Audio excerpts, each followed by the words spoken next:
ಏಕೀಕೃತವಾದಂತಹ ಹಿಂದೂ ಮಹಾಸಾಗರದಲ್ಲಿ ಏಕೀಕೃತವಾದಂತಹ ಮತದ ಅಲೆ ಏಳಬೇಕು. ಹಾಗೆ ಇದ್ರೆ ಮಾತ್ರ ನಮಗೆ ಧ್ವನಿ ಬರುತ್ತೆ. ಹಿಂದೂ ಸಮಾಜಕ್ಕೆ ಅನುಶಾಸನದ ಧ್ವನಿ ಬೇಕು. ಈ ದಿಶೆಯಿಂದ ನಾವೆಲ್ಲರೂ ಒಂದಾಗಬೇಕು. ಹಿಂದೂ ಸಮಾಜ ಏಕ ಮನಸ್ಕದಿಂದ ಸಿಂಧುವಾದಾಗ ಅದನ್ನು ಯಾರೂ ಆಕ್ರಮಣ ಮಾಡ್ಲಿಕ್ಕೆ ಸಾಧ್ಯ ಇಲ್ಲ, ತುಳಿಲಿಕ್ಕೆ ಸಾಧ್ಯ ಇಲ್ಲ, ನಿರ್ಲಕ್ಷ್ಯ ಮಾಡ್ಲಿಕ್ಕೆ ಸಾಧ್ಯ ಇಲ್ಲ. ನಮ್ಮದೇ ಆದ ರಾಷ್ಟ್ರೀಯ ಅಸ್ಮಿತೆ ಮೆರಿಬೇಕು. ಇದು ನಮ್ಮ ಘನ ಉದ್ದೇಶ ಆಗ್ಬೇಕಂತ ಆದ್ರೆ ಈ ಹಿಂದೂಗಳೆಲ್ಲ ಬಿಂದುಗಳಾಗಬಾರ್ದು, ಸಿಂಧುಗಳಾಗಬೇಕು. ಏಕೀಕೃತವಾದ ಮತಗಳ ಅಲೆಯಿಂದ ನಮ್ಮನ್ನು ಯಾರು ತುಳಿಲಿಕ್ಕೆ ಸಾಧ್ಯ ಇಲ್ಲ. ಆಗಾಗ ಮಾತ್ರ ಈ ದೇಶದಲ್ಲಿ ಈ ಅಸ್ಮಿತೆ ಉಳಿತದೆ. ಹಾಗಾಗಿ ಅನುಶಾಸನದ ಮುಖವಾಣಿ ಆಗಬೇಕು ಹಿಂದೂ ಸಮಾಜ. ಹಿಂದೂ ಸಂಘಟನೆಗಳಿಂದ ಬೇರೆ ಬೇರೆ ಊರಿನಲ್ಲಿ, ನಗರದಲ್ಲಿ, ವಲಯದಲ್ಲಿ ಹಿಂದೂ ಸಮಾಜೋತ್ಸವ ನಡೀತಾ ಇದೆ. ನಾವೆಲ್ಲ ತಿಳಿದಂತೆ ಇದು ಒಂದು ನಮ್ಮಲ್ಲಿ ಹಿಂದುತ್ವ ಸ್ವಾಭಿಮಾನ ಜಾಗೃತಿ ಆಗಬೇಕು, ಭಾವೈಕ್ಯ ಬಲಗೊಳ್ಳಬೇಕು ಎಂಬ ಉದ್ದೇಶದಿಂದ ಈ ಸಮಾಜೋತ್ಸವವನ್ನು ಆಯೋಜಿಸಲಾಗಿದೆ. ಅತ್ಯಂತ ಅಭಿನಂದನಾರ್ಹವಾದ ಈ ಕಾರ್ಯಕ್ರಮ. ಸಂಘಟನೆ ಆ ಉದ್ದೇಶ ಇಂದಿನ ದಿನದಲ್ಲಿ 5 ಪರಿವರ್ತನೆ ಆಗಬೇಕು ಅಂತ. ರಾಷ್ಟ್ರ ವಿಕಾಸವನ್ನು ಪಡಿಬೇಕಾದ್ರೆ, ಶಾಂತಿ ಪಡಿಬೇಕಾದ್ರೆ, ನಮ್ಮ ಅಸ್ಮಿತೆಯನ್ನು ನಾವು ಕಾಯ್ದುಕೊಳ್ಬೇಕಾದ್ರೆ 5 ಪರಿವರ್ತನೆ ಆಗಬೇಕು ಅಂತ ಕರೆ ಕೊಟ್ಟಿದ್ದಾರೆ. ಅದರಲ್ಲಿ ಪರಿಸರ ಸಂರಕ್ಷಣೆ, ಸಾಮಾಜಿಕ ಸಾಮರಸ್ಯ, ಕುಟುಂಬ ಪ್ರಬೋಧನ, ನಾಗರಿಕ ಕರ್ತವ್ಯ ಪ್ರಜ್ಞೆ, ಸ್ವಾಧಾರಿತ ಜೀವನ, ಹೀಗೆ 5 ಪರಿವರ್ತನೆ ಅತ್ಯವಶ್ಯಕ ಎಂಬುದನ್ನು ಕರೆ ಕೊಟ್ಟಿದ್ದಾರೆ. ಅದರ ಜೊತೆಗೆ ನಾವು ಹೇಳುವುದೇನೆಂದರೆ, ಮುಖ್ಯವಾಗಿ ಅದು ಇರಲೇಬೇಕು. ಅದರ ಜೊತೆಗೆ ನಮ್ಮ ಮತಿ ಪರಿವರ್ತನೆ ಆಗಬೇಕು. ಮತ್ತೊಂದು, ನಮಗೆಲ್ಲವರಿಗೂ ಕೂಡ ನಮ್ಮ ಹಿಂದೂ ಸಮಾಜ ಇಡೀ ವಸುದೈವ ಕುಟುಂಬಕಂ ಅಂತ ವಿಶಾಲ ಮನೋಭಾವವುಳ್ಳಂತಹ ಹಿಂದೂ ಸಮಾಜದ ದೊಡ್ಡ ಒಂದು ಸಂಸ್ಕೃತಿ, ಧರ್ಮ ಅನುಸರಿಸಬೇಕಾದದ್ದು ಪ್ರಣತಿ, ನಮಸ್ಕಾರ. ಈ ಪ್ರಣತಿಯು ಕೂಡ ಪರಿವರ್ತನೆ ಆಗಬೇಕಾಗಿದೆ ಮುಖ್ಯವಾಗಿ. ಯಾಕೆಂದರೆ ಬಹಳ ಚೆನ್ನಾಗಿ ಹೇಳ್ತಾರೆ, ಸಕಲ ಲೋಕ ನಮಸ್ಕೃತಂಚ ಅಂತ ಭಗವಂತನ ಹೇಳುವಾಗ ಎಲ್ಲರೂ ಭಗವಂತನಿಗೆ, ದೊಡ್ಡವರಿಗೆ ತಲೆಬಾಗಬೇಕು. ಇದು ಪ್ರತಿಯೊಬ್ಬರೂ ಕೂಡ ವರ್ಣಭೇದ ಇಲ್ಲ, ಜಾತಿ ಮತ ಭೇದ ಇಲ್ಲದೇನೆ ಪ್ರತಿಯೊಬ್ಬರೂ ಅನುಸರಿಸಬೇಕಾದ ಒಂದು ದೊಡ್ಡ ಸಂಸ್ಕೃತಿ, ಧರ್ಮ ಅಂದರೆ ಅದು ದೊಡ್ಡವರಿಗೆ, ಭಗವಂತನಿಗೆ ತಲೆಬಾಗುವುದು. ಅದನ್ನು ಸಮರ್ಪಕವಾಗಿ ನಾವು ಮಾಡಿದರೆ 10 ಅಶ್ವಮೇಧ ಯಾಗವನ್ನು ಮಾಡಿ ಅವಭೃತ ಸ್ನಾನ ಮಾಡಿದರೆ ಏನು ಪುಣ್ಯವೋ ಅದು ಭಗವಂತನಿಗೆ ಸಮರ್ಪಕವಾಗಿ ನಾವು ನಮಸ್ಕಾರ ಮಾಡಿದಾಗ ಅಷ್ಟು ಪುಣ್ಯ ಬರುತ್ತೆ ಅಂತ ಹೇಳ್ತಾರೆ. ವಿಚಾರವಾಗಿ ನಾವು ಸ್ವಲ್ಪ ನಮ್ಮನ್ನು ತಿದ್ದಿಕೊಳ್ಳಬೇಕು. ಯಾಕೆಂದರೆ ಪ್ರಣತಿ ಎಂಬುದು ಅದು ಭಗವಂತನಿಗೆ ಅಪಚಾರ ಆಗಬಾರ್ದು, ಅಪಹಾಸ ರೂಪದಲ್ಲಿ ಪರಿವರ್ತನೆ ಆಗಬಾರ್ದು. ಅದು ಪೂಜಾ ರೂಪದಲ್ಲಿ, ಗೌರವ ರೂಪದಲ್ಲಿ ಭಗವಂತನಿಗೆ ಸಂದಾಯವಾಗಬೇಕಂತಾದರೆ ಹೇಳ್ತಾ ಇದ್ದಾರೆ, ಸರಿಯಾಗಿ ಆಗಬೇಕು. ಏನಿದೆ, ನಾವು ಧ್ವಜಕ್ಕೆ, ಭಾರತ ಮಾತೆಗೆ ಎಲ್ಲ ನಮಸ್ಕಾರ ಮಾಡುವಾಗ ಏಕಹಸ್ತವನ್ನು ಬಳಸ್ತೇವೆ. ಆದರೆ ಈ ಏಕಹಸ್ತದಿಂದ ಪ್ರಣಾಮ ನಮ್ಮ ಸಂಸ್ಕೃತಿ ಅಲ್ಲ, ಆರ್ಯ ಸಂಸ್ಕೃತಿ ಅಲ್ಲ. ಅದು ಅನಾರ್ಯರ ಮ್ಲೇಚ್ಛರ ಸಂಸ್ಕೃತಿ. ಹೇಗೆ ಹೇಳ್ತೀರಿ?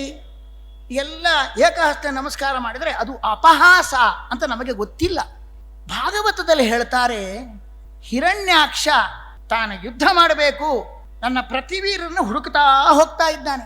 ಹೋಗುವಾಗ ಕೆಳಗೆ ಹೋದ ಸಮುದ್ರದಲ್ಲಿ ಹುಡುಕ್ತಾ ಬಂದಿದ್ದಾನೆ. ಸಮುದ್ರ ರಾಜನಾದ ವರುಣ ಸಿಕ್ಕಿದ. ಅವನು ತುಂಬ ತಿರಸ್ಕಾರ ಮಾಡಬೇಕು, ಅಪಹಾಸ ಮಾಡಬೇಕು ಅಂತ ನೀಚವತ್ ಪ್ರಣಪತ್ಯ ಪ್ರಲಬ್ಧುಂ, ಅವನಿಗೆ ಅಪಹಾಸ ಮಾಡಬೇಕು ಅಂತ ನೀಚರಂತೆ ನಮಸ್ಕಾರ ಮಾಡಿದ. ನೀಚರಂತೆ ಅಂದರೆ ನಮಸ್ಕಾರ ಮಾಡಿದಂದ ಅರ್ಥ ಏನು? ಏಕಹಸ್ತದಿಂದ ನಮಸ್ಕಾರ ಮಾಡಿದ. ಇದು ಹಿರಣ್ಯಾಕ್ಷನ ಸಂಸ್ಕೃತಿಯೇ ವಿನಃ ನಮ್ಮ ಸಂಸ್ಕೃತಿ ಅಲ್ಲ. ಹಾಗಾಗಿ ಎರಡೂ ಕೈಯಿಂದ ನಮಸ್ಕಾರ ಮಾಡಬೇಕು. ನನಗೆ ಖಂಡಿತ ಹೇಳ್ತೇನೆ, ಪ್ರತಿಯೊಬ್ಬರೂ ಕೂಡ ಒಂದು ಹಸ್ತದ ನಮಸ್ಕಾರ ಮಾಡಬಾರ್ದು, ಎರಡೂ ಕೈಯಿಂದ ಹೀಗೆ ನಮಸ್ಕಾರ ಮಾಡಿ. ಒಂದು ವೇಳೆ ಏಕಹಸ್ತದಿಂದ ನಮಸ್ಕಾರ ಮಾಡಿದರೆ, ಈಗ ಭಾರತ ಮಾತೆ ನಮಸ್ಕಾರ ಮಾಡ್ತಾರೆ, ಶಾಸ್ತ್ರದಲ್ಲಿ ಹೇಳ್ತಾರೆ ಏಕಹಸ್ತದಿಂದ ಏನೂ ಗೊತ್ತಿಲ್ಲದವಳಿಗೆ ಏಕಹಸ್ತದಿಂದ ನಮಸ್ಕಾರ ಮಾಡೋದಂತೆ. ಏನೂ ಗೊತ್ತಿಲ್ಲ. ನಾವು ಭಾರತ ಮಾತೆಗೆ ಎಷ್ಟು ಚೆನ್ನಾಗಿ ಗೊತ್ತಿದೆ. ಏಕಹಸ್ತೆಯಿಂದ ವರುಣನಿಗೆ ನಮಸ್ಕಾರ ಮಾಡಿದಾಗಲೇ ಅಪಹಾಸ ಮಾಡಲಿಕ್ಕೋಸ್ಕರ ನಮಸ್ಕಾರ ಮಾಡಿದಂತ ಇರುವುದರಿಂದಾಗಿ ಭಾರತ ಶ್ರೀಧರಿಯ ಪಾಠದಲ್ಲಿ ಇದೆ, ಗೋಪಿಕಾಸ್ತ್ರೀಯರು ನಗ್ನರಾಗಿ ಸ್ನಾನ ಮಾಡಿದಾಗ ಅದು ತಪ್ಪು, ವೃತಾಂಗವಾದ ಸ್ನಾನ. ಆ ದೇವಿ ಇದ್ದಾಳೆ ಯಮುನಾ ದೇವಿ, ತೀರ್ಥ ದೇವಿ, ಅವಳ ಮುಂದೆ ನಗ್ನರಾಗಿ ಸ್ನಾನ ಮಾಡಿದಾಗ ದೇವತಾಪಚಾರ ಆಯಿತು, ತೀರ್ಥ ದೇವತೆಗೆ ಅಪಚಾರವಾಯಿತು, ಅವರ ವ್ರತ ಕೆಟ್ಟು ಹೋಯಿತು. ಅದನ್ನು ಸರಿ ಮಾಡಲಿಕ್ಕೋಸ್ಕರವೇ ಭಗವಂತ ಯಾವ ಅವಸ್ಥೆಯಲ್ಲಿದ್ದಾರೋ ಅದೇ ಅವಸ್ಥೆಯಲ್ಲಿ ನನಗೆ ನಮಸ್ಕಾರ ಮಾಡಿ, ಆಗ ಅದು ಪ್ರಾಯಶ್ಚಿತ್ತ ಆಗತ್ತೆ, ತಪ್ಪು ಮಾಡಿದ್ದೀರಾ ನೀವು ಎಂಬ ದೃಷ್ಟಿಯಿಂದ ಹೇಳ್ತಾನೆ. ಆಗ ಅವರಿಗೆ ತುಂಬಾ ದೇಹದ ಮೇಲೆ ಅಭಿಮಾನದಿಂದಾಗಿ ಮಾನ ಸಂರಕ್ಷಣೆಗೋಸ್ಕರ ಒಂದು ಕೈಯಿಂದ ಮಾನ ಸಂರಕ್ಷಣೆ ಮಾಡಿಕೊಂಡು ಇನ್ನೊಂದು ಕೈಯಿಂದ ನಮಸ್ಕಾರ ಮಾಡ್ತಾರೆ. ಆಗ ಅಲ್ಲಿ ಮಾತು ಬರುತ್ತೆ, ಯೋ ಮೋಹಾತ್ ಏಕಹಸ್ತೇನ ಪ್ರಣಮೇ ದೇವಮಚ್ಯುತಂ ತಸ್ಯ ದಂಡ ಕರಚ್ಛೇದ ಅಂತ ಇಲ್ಲಿ ಶ್ರೀಧರಿಯ ಪಾಠದಲ್ಲಿ ಇದು ಶ್ಲೋಕ ಇದೆ.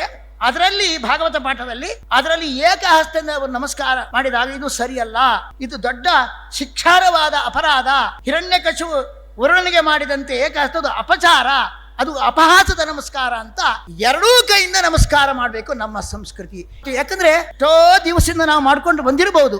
ನನ್ನ ಅಭಿಪ್ರಾಯದಲ್ಲಿ ಶಾಸ್ತ್ರೀಯವಾಗಿ ನಾನು ಹೇಳಿದರೆ ಎಂದೂ ಕೂಡ ಯಾವ ದೇವತಾ ಶಕ್ತಿ ಕೂಡ ಅಪಚಾರ ಆಗಬಾರ್ದಾದ್ರೆ ನಮ್ಮ ಸಂಸ್ಕೃತಿ ಇಷ್ಟು ಚೆನ್ನಾಗಿ ನಾವು ಹಿಂದೂ ಸಮಾಜೋತ್ಸವ ಮಾಡ್ತಾ ಇದ್ದೇವೆ, ಆದರೆ ನಮಗೆ ಅರಿವು ಬೇಕು. ಪ್ರಾಮಾಣಿಕವಾಗಿ ಹೇಳ್ತಾ ಇದ್ದೇನೆ, ಎಲ್ಲರೂ ಸರ್ವಜ್ಞರಾಗಿರುವುದಿಲ್ಲ, ಏನೋ ಸ್ವಲ್ಪ ದೋಷದಿಂದ ಮಾಡ್ತಾ ಬಂದಿದ್ದೇವೆ, ನಾವು ಶತಮಾನದಿಂದ ಮಾಡ್ತಾ ಬಂದಿರಬಹುದು. ಆದರೆ ಅದನ್ನು ತಿದ್ದುಕೊಳ್ಳಿ, ಅದು ಅಪಚಾರ ಆಗಬಾರ್ದು. ಈ ಭಾರತ ಭೂಮಿ ದೇವತೆಗಾಗಿ, ಭೂದೇವಿಗಾಗಲಿ, ಭಗವದ್ ಧ್ವಜಕ್ಕಾಗಲಿ ಅಲ್ಲೆಲ್ಲ ದೇವತಾ ಶಕ್ತಿ ಇದೆ. ಖಂಡಿತವಾಗಿ ಈ ಅಪಚಾರ ನಾವು ಮಾಡಬಾರ್ದು. ಅಪಹಾಸದ ನಮಸ್ಕಾರ ಮಾಡಬಾರ್ದು, ಹಿರಣ್ಯಾಕ್ಷನ ನಮಸ್ಕಾರ ಮಾಡಬಾರ್ದು, ಹಿರಣ್ಯ ಗರ್ಭನ ಬ್ರಹ್ಮದೇವನ ಜಗದ್ಗುರು ಅವನ ನಮಸ್ಕಾರ ನಾವು ಮಾಡಬೇಕಂತ ಆದರೆ ಎರಡೂ ಕೈಯಿಂದ ನಮಸ್ಕಾರ ಮಾಡಲಿಕ್ಕೆ ಕಲಿಯಿರಿ. ಇದು ಪ್ರಣತಿ ಪರಿವರ್ತನ. ಈ ರೀತಿಯಾಗಿ ನಮಸ್ಕಾರ ಪರಿವರ್ತನೆ ಆಗಬೇಕಂತ ಮೊದಲು ನಾನಿಲ್ಲಿ ಕೇಳಿಕೊಳ್ತಾ ಇದ್ದೇನೆ. ಇನ್ನು ನಮ್ಮ ಈ ದೇಶ, ಇಲ್ಲಿಯ ನೆಲಕ್ಕೆ ಒಗ್ಗುವಂತಹ ಸಂಸ್ಕೃತಿ, ಜೀವನ ಮೌಲ್ಯ, ವಿಶೇಷವಾದಂತಹ ನಮ್ಮ ಜೀವನವನ್ನು ನಾವು ಇವತ್ತು ಜೀವನ ಬೇರೆ ಅಲ್ಲ, ಯಜ್ಞ ಬೇರೆ ಅಲ್ಲ ಅಂತ ನಾವು ಭಾವಿಸುವರು. ಋಷಿ ಮುನಿಗಳು ಮಂತ್ರದೃಷ್ಟಾರರು ಜೀವನವೇ ಯಜ್ಞ, ಮರಣ ಅಂದ್ರೆ ಅವಭೃತ ಸ್ನಾನ ಅಂತ ಹೇಳ್ತಾರೆ. ಹಾಗಾಗಿ ಮರಣಕ್ಕೆ ನಾವು ಭಯಪಡಬಾರದು. ಯಾಕೆಂದ್ರೆ ಯಜ್ಞವನ್ನು ಮಾಡಿದವನು ಅವಭೃತ ಸ್ನಾನಕ್ಕೋಸ್ಕರ ತವಕ ಪಡ್ತಾನೆ, ಅದು ಅವನಿಗೆ ಧನ್ಯತಾ ಸಂಪಾದಕವಾಗತ್ತೆ. ಇಷ್ಟು ಮರಣವನ್ನೂ ಕೂಡ ಅದು ಅವಭೃತ ಸ್ನಾನ ಅಂತ ಭಾವಿಸುವವರು, ಜೀವನವನ್ನು ಯಜ್ಞ ಅಂತ ಭಾವಿಸುವವರು ನಾವು. ಹಾಗಾಗಿ ಇಲ್ಲಿನ ಜೀವನ ಮೌಲ್ಯ ಏನು, ಮಾನವೀಯ ಮೌಲ್ಯ ಏನು, ಇಲ್ಲಿಯ ಸಂಸ್ಕೃತಿ ಏನು, ಇಲ್ಲಿಯ ಜ್ಞಾನ ಸಂಪತ್ತೇನು, ಇದೆಲ್ಲವೂ ಕೂಡ ಈ ರಾಷ್ಟ್ರದ ಅಸ್ಮಿತೆಗೆ ಸಂಪಾದಕವಾಗಿದೆ. ಹಾಗಾಗಿ ಇದೆಲ್ಲವುದನ್ನು ಕೂಡ ಸಂರಕ್ಷಣೆ ಮಾಡುವ ಮೂಲಕ ನಮ್ಮದೇ ಆದ ರಾಷ್ಟ್ರೀಯ ಅಸ್ಮಿತೆ ಮೆರಿಬೇಕು. ಇದು ನಮ್ಮ ಘನ ಉದ್ದೇಶ ಆಗಬೇಕಂತ ಆದರೆ ನಾನು ಹೇಳ್ತಾ ಇದ್ದೇನೆ, ಈ ಹಿಂದೂಗಳೆಲ್ಲ ಬಿಂದುಗಳಾಗಬಾರ್ದು, ಸಿಂಧುಗಳಾಗಬೇಕು. ಇವತ್ತು ನೀರು ಬೇರೆ ಬೇರೆಯಾಗಿ ಬಿಂದು ಬೇರೆ ಬೇರೆ ಆಗಿದ್ರೆ ಏಕೀಕೃತವಾಗಿಲ್ಲ ಅಂತ ಆದರೆ ಎಲ್ಲವುದನ್ನು ಅವರನ್ನು ತುಳಿದುಕೊಂಡು ಹೋಗಿಬಿಡ್ತಾರೆ, ಲಕ್ಷ್ಯ ಹರಿಸುವುದೇ ಇಲ್ಲ.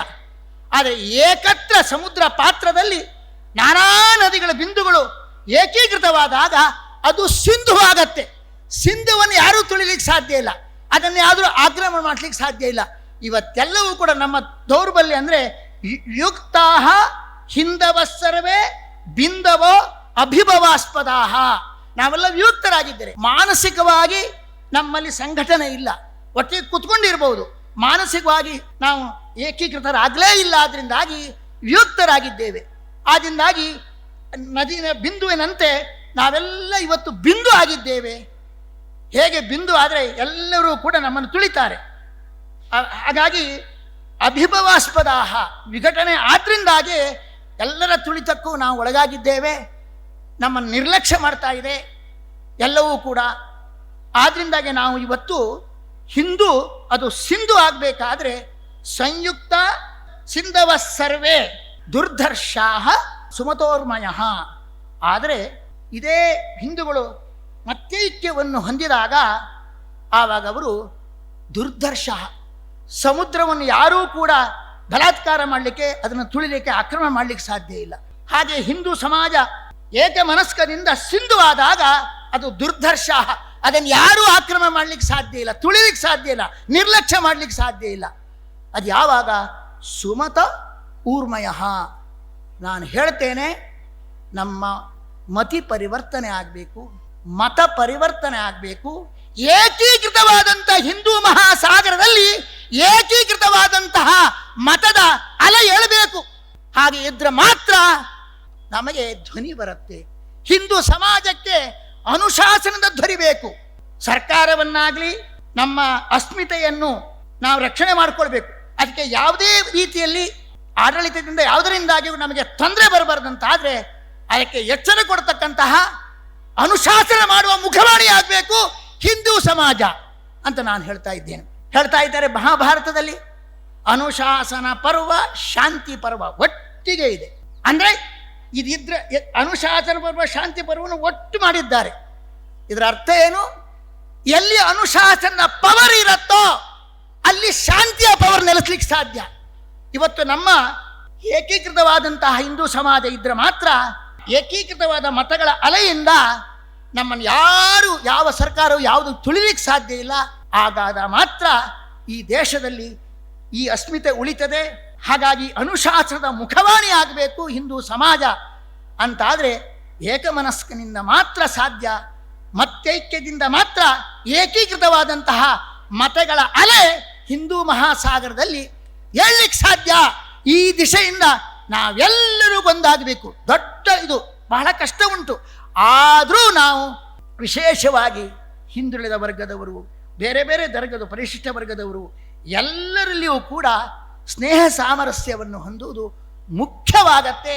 ಹಾಗಿದ್ರೆ ಮಾತ್ರ ಮತೈಕ್ಯದಿಂದ ಏಕೀಕೃತವಾದ ಮತಗಳ ಅಲೆ ಹಿಂದೂ ಮಹಾಸಾಗರದಲ್ಲಿ ಸಾಗಿದಾಗ ಅದು ದೊಡ್ಡ ಪವರ್ಫುಲ್ ಆದಂತಹ ಅನುಶಾಸನ ಮುಖವಾಣಿಯಾಗಿ ಈ ದೇಶದಲ್ಲಿ ಶಾಂತಿ ಉಳಿತದೆ. ಈ ದೇಶದ ರಾಷ್ಟ್ರೀಯ ಅಸ್ಮಿತೆ ಮೆರೀತದೆ. ನಮ್ಮ ಜೀವನ ಸಂಸ್ಕೃತಿಯ ಮೌಲ್ಯಗಳೆಲ್ಲ ಉಳಿಲಿಕ್ಕೆ ಸಾಧ್ಯ. ಈ ದಿಶೆಯಲ್ಲಿ ಹಿಂದೂ ಸಮಾಜೋತ್ಸವ ಪ್ರೇರಣಾದಾಯಿಯಾಗಲಿ ಎಂಬುದಾಗಿ ನಾವು ವಿಶೇಷವಾಗಿ ಭಗವಂತನನ್ನು ವಿಶೇಷವಾಗಿ ಪ್ರಾರ್ಥನೆ ಮಾಡ್ತಾ ಇದ್ದೇವೆ. ಅದಕ್ಕೋಸ್ಕರ ಒಂದು ಮಾತು ಹೇಳ್ತಾರೆ ಭಗವದ್ಗೀತೆಯಲ್ಲಿ, ಒಂದು ಮಾತು. ಇದಕ್ಕೆಲ್ಲ ಏಕಸೂತ್ರತೆ ಹೇಗೆ ಬರ್ತದೆ ಎಂಬುದಕ್ಕೆ, ಆತ್ಮೋಪಮ್ಯೇನ ಸರ್ವತ್ರ ಸಮಂ ಪಶ್ಯತಿ ಯೋರ್ಜುನ ಸುಖಂ ವಾ ಯದಿವಾ ದುಃಖಂ ಸ ಯೋಗಿ ಪರಮೋ ಮತಃ ಅಂತ ಭಗವದ್ಗೀತೆಯಲ್ಲಿ ಒಂದು ಮಾತು ಹೇಳ್ತಾನೆ. ಎಷ್ಟು ಪವರ್ ಇದೆ ಅಂದರೆ, ಒಬ್ಬ ಯೋಗಿ ಎಂಬುದಕ್ಕೆ ತಾನು ಸ್ವಯಂ ಸಮಸ್ಯೆಗೆ ಸಿಲುಕಿ ಸಮಸ್ಯೆಯಿಂದ ಹೊರಗೆ ಬರಬೇಕು. ಅದಕ್ಕೆ ಸಮರ್ಪಕವಾದ ಸಮಸ್ಯೆಯಿಂದ ಹೊರಗೆ ಬರಲಿಕ್ಕೆ ಬೇಕಾದ ಉಪಾಯ ಯಾರು ಅನುಷ್ಠಾನ ಮಾಡ್ತಾನೋ ಅವನು ಯೋಗಿ. ಈಗ ಪ್ರಕೃತದಲ್ಲಿ ಭಗವದ್ಗೀತೆಗೆ ಅನೇಕ ಅರ್ಥದಲ್ಲಿ ಅದು ತೆರೆದುಕೊಳ್ತದೆ. ಈಗ ನಾನು ಒಂದು ಅಭಿಪ್ರಾಯ ಹೇಳೋದಂದರೆ, ಹಿಂದೂ ಸಮಾಜದಲ್ಲಿ ಮತೈಕ್ಯ, ಈ ಭಾವೈಕ್ಯ ಎಲ್ಲ ನಮ್ಮ ಇಡೀ ಉಳಿಯುವುದೇ ಅದರಲ್ಲಿ. ಆ ಭಾವೈಕ್ಯಕ್ಕೆ ಏನು ನಾವು ಮಾಡಬೇಕಾದದ್ದು ಅಂದರೆ, ಬಹಳ ಕಷ್ಟ ಆದರೂ ದೇವರ ಅನುಗ್ರಹದಿಂದ ನಾವೆಲ್ಲ ಅದನ್ನು ಮಾಡಬೇಕು. ಇನ್ನೊಬ್ಬರ ಸುಖ, ಇನ್ನೊಬ್ಬರ ದುಃಖ, ಈ ಸುಖ ಕಷ್ಟಗಳು ನನ್ನದ್ದೇ ಅಂತ ಭಾವಿಸ್ಬೇಕು. ಅವನಿಗೆ ದುಃಖ ಆದರೆ ಅಯ್ಯೋ ನನಗೆ ದುಃಖ ಆಯಿತಂತ ಚಡಪಡಿಸಿ ಪರಮಾತ್ಮ ರಾಮದೇವರಂತೆ ಆ ದುಃಖವನ್ನು ಪರಿಹಾರ ಮಾಡಲಿಕ್ಕೆ ಪ್ರಾಮಾಣಿಕ ಪ್ರಯತ್ನ ಮಾಡಬೇಕು. ಸುಖ ಆದಾಗ ಅವನಿಗೆ ಏಳಿಗೆ ಆದಾಗ ಹೊಟ್ಟೆಗಿಚ್ಚು ಇದೆಲ್ಲ ಪಡೋದಲ್ಲ. ಸುಖ ಆದಾಗ ನನಗೇ ಸುಖ ಆಯಿತು, ಅವನ ಸುಖವೇ ನನ್ನ ಸುಖ ಎಂಬ ರೀತಿಯಲ್ಲಿ ಸಂತೋಷ ಪಡಬೇಕು, ತೃಪ್ತಿ ಪಡಬೇಕು. ಹೀಗೆ ಹೆರವರ ಸುಖ ದುಃಖಗಳು ನನ್ನ ಸುಖ ದುಃಖ ಎಂಬ ಭಾವನೆಯಿಂದ, ವಿಶಾಲ ಭಾವನೆಯಿಂದ ನಾವು ಸ್ಪಂದಿಸಿದರೆ ಮಾತ್ರ ಈ ಅನೇಕ ಜಾತಿಗಳಿದ್ರೂ ಕೂಡ ಆ ಜಾತಿಯಲ್ಲಿ ಸಾಮರಸ್ಯವನ್ನು ನಾವು ಹೊಂದಬಹುದು. ಮತಿ ಸಾಮರಸ್ಯ, ಮತೈಕ್ಯ, ಭಾವೈಕ್ಯದಿಂದ, ಮತೈಕ್ಯದಿಂದ ರಾಷ್ಟ್ರದ ವಿಕಾಸ ಆಗಲಿಕ್ಕೆ ಸಾಧ್ಯ. ನಮ್ಮ ಅಸ್ಮಿತೆ ಉಳಿಲಿಕ್ಕೆ ಸಾಧ್ಯ, ನಮ್ಮ ಸಂಸ್ಕೃತಿ ಉಳಿಲಿಕ್ಕೆ ಸಾಧ್ಯ. ನಾವು ಯಾವಾಗಲೂ ಹೆಚ್ಚು ಹೇಳ್ತೇನೆ, ತುಂಬ ಅದು ಯಾರು ಬೇಕಾದ್ರೂ ಏನು ಹೇಳಿ ತಪ್ಪರ್ಥ ಮಾಡ್ಕೊಳ್ಬಾರ್ದು. ಈ ನೆಲದ ಸಂಸ್ಕೃತಿ, ಈ ನೆಲದ ಜೀವನ ಮೌಲ್ಯ, ಈ ನೆಲದ ಜ್ಞಾನ ಸಂಪತ್ತು, ಇದು ಇವತ್ತು ಭಗವದ್ಗೀತಾದಲ್ಲಿ ಕೊಟ್ಟು ಜಗತ್ತಿಗೆ ಗುರುಸ್ಥಾನದಲ್ಲಿದೆ. ಮಹಾಭಾರತ, ಮೇರಾ ಭಾರತ್ ಮಹಾನೈ. ಇಂಥದ್ದನ್ನು ಉಳಿಸಲಿಕ್ಕೆ ಬೇಕಾದ ಇದಕ್ಕೆ ಸಂವಿಧಾನದ ರಕ್ಷಣೆ ಖಂಡಿತ ಬೇಕು.